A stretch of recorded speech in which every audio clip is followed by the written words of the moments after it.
down here at the 6 o'clock position, we have Navi Happy spawning as our red Zerg player's opponent. At the 9 o'clock position, the one and only Type DBS, playing for Type 2 in Germany. He is our yellow Terran player. Tries to play a weird game at game number 1. He decided to go after Hellion pressure on Zelnaga Caverns, but didn't really punish the super fast expand. His game was fine. It was his on the map decision making was the issue, I felt, where he advanced up, and then when he scanned to clear out creep tumors, he only got like 2 of them. And it really didn't push the creep back enough to be moving into the base as far as he could have. Sure. And then he moved in too far, and speedlings on creep. Your tanks get 1 shot off, and then they're in the tank line. Yes. So you just didn't have enough support for that type of thing that early. It was a decent push, but ultimately I felt like he just didn't do it. And hello! 12 racks, so a little bit different timing this go-around. Okay, so before cheese happens and we actually have the end of the game, I want to let you guys know real quick, the one thing we forgot to mention through all this is that we're actually running a map maker tournament as well. Yes.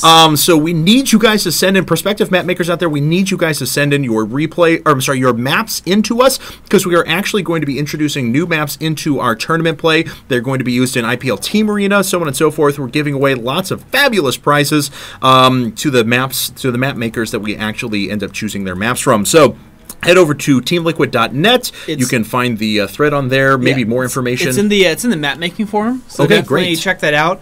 We've already got a ton of fantastic submissions. We're really excited about a lot of the new ideas. The great thing is a lot of them don't rock the boat, but they still add new aspects of gameplay, and that's really what we're looking for. Absolutely. So guys, get in on that. But let's get back to the action now. So 12-14 racks, proxy racks, and dip the boat over. Anyway, so this SCV gets a pretty good idea of what his opponent is doing. This was a pretty late pool. Once again, of course, it came after the... it came after the hatchery came up, so he is susceptible to a little bit of pressure at the beginning of the game, but because of the later 12-14 racks and the fact that it was a slightly earlier pool, he should be able to remain a lot better defended against this, already pulling a lot of drones in the case that a bunker actually gets put down, and there it is. He'll lose mining time, he'll lose a couple drones, but in the end, I think he'll still be okay. Oh, nice surround. Oh, wow. Taking out 2 of those Marines before they're able to do too much damage. Only 1 worker has gone down officially so far. No! Second worker! No! And actually, DBS is matching his opponent for minerals lost at this point. So, Happy actually coming out a lot better in this engagement. Now the Lings are running in much, much earlier, and it looks like the... Not going to stop the bunker. That's... Oh, stop them from getting in. All right, only 1 gets in. Not the worst thing in the world, and the SCVs are falling. Yeah, the SCV is going down pretty quickly, actually, and eventually this bunker is going to... Some good micro popping them in and out, repairing, but now they're just going to die. Looks like this is going to be cleaned up, but at what cost? At what cost? No, actually... it's going to get salvaged. Happy comes out way farther. I mean, he was down by 6 supply last go-around when this happened. He's now up by 4 and has a worker lead. So that's exactly where you want to be. He's in a fine spot. He hasn't allowed DBS to expand safely because he has enough presence on the map with Lings. He's just fine. And now he's going into hardcore drone mode. I wouldn't even be surprised to see him potentially take his 3rd relatively quickly here, maybe around the 7-minute mark. So it really just depends on what he sees when he scouts up here. Right now he is supply blocked, but it's not the worst thing in the world. He's going to have to see whether or not DBS goes, well, let's just all him in again. Right. With, an SCV timing where he pulls more, but I don't think that's going to happen. I think he's going to try to macro out of it as he already has his 2nd command center. Oh, okay. DBS, WTF, man. We'll find out what they're going to talk about here in just a second. He says he would have died again to 11-11. Wow. There are certain players out there, and I'm not trying to, decry what DBS is doing right now, but some people just love justifying or making themselves think that they would have won a game or that they're the better player because something else. Oh, wow. Okay, now I am going to say, DBS, come on, this is BM. Don't you learn anything? Oh, Happy letting him know what he feels about that, though. Maybe STFU. Maybe the person that is losing shouldn't be giving lessons. That's very true, so... This was 12-14. No kidding. He wouldn't have been able to pick up on that. So anyway, I'm trying to get myself too drawn into the in-game chat. We'll monitor and see if anything else ridiculous happens. 2 spine crawlers coming up now for Happy as well. That is. He's even got like a smiling thing off to the side. So, oh man, because I was like, he's not dying to 11-11 twice. Well, then you should have 11-11'd him then. Whatever. Yeah, it's okay. Anyway, double factory actually hitting the ground now. Out of this. Happy only is still on 2 base. Sure. And he's got 2 in-base CCs, so that's a lot of mules. Yeah, very true. He needs to harass, of course, and he needs to make sure he's not getting a third up. If he denies a third, he's right back in this game. Yes.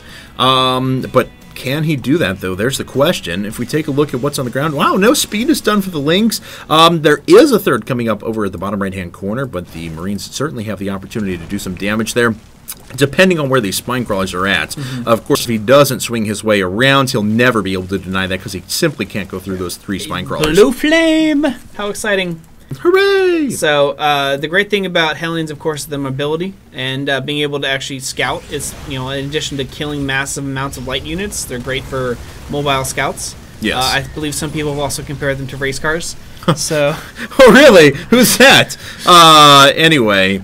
So, it'll be interesting to see. I mean, definitely Blue Flame Hellions is one of the big ways you can come back into the game, just like Cloak Banshees. It's one of those game changers that Terran have in their arsenal that they can use, much like, Baneling busting a mineral line or DTs or something like that. There are sometimes just strategies where if you catch someone off guard, you can swing your way back right back into the game without having to do, crazy double expanding or things like that. We do have a pretty good tech coming out, though, out of HappyZerg, as he does have his Roach Warren on the way. So we should be able to remain pretty well defended against any sort of Blue Flame Hellions.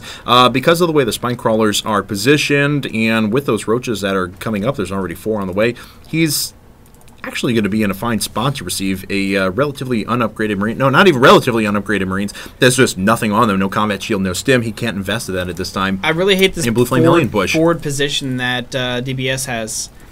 Roaches could close off that exit and kill everything he has. Certainly. There's no reason to have him that far forward.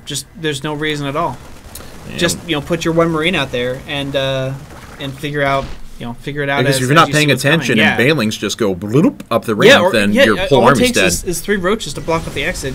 Bingo. And it's not like those roaches are going to go down very quickly to unupgraded Marines and Hellions. Yeah, exactly. So he's making a lot of Zerglings as a panic. I would have preferred him to make roaches because he's got a bunch of them already. But they are decent for wrapping around. Yeah, that's a good call. Because also the Banelings, of course, aren't light units, so the Blue Flame Hellions kind of lose a lot of their effectiveness against them as well. So he's doing a good job moving around, making sure that he picks off all the outlying overlords. It's a great way of getting overall map control because it makes them worried to have their overlords out on the map. So definitely moving in here. I don't feel like he's going to do anything. He doesn't even have any drones. That's amazing. Oh, no. Nice. The siege tanks are going to go down. They already justify the cost of the Zerglings. It looks like they're going to get themselves a and they're moving in at the third here. I feel like the roaches are just going to clean up everything here. It's not even going to be close. And, those Marines just aren't... No, they just can't actually do anything. That is actually all of DBS's units dead. Yep. It tickles the roaches. That's, well, we don't usually call early GGs. Oh! Man, your SCVs. Yes! HappyZerg throwing it right back. I love it. We don't usually call early GGs, but when you BM as much as DBS... Yep, sorry, he's done. Yep, this game's over. Happy is going to advance into the... Thanks for tuning in, everyone.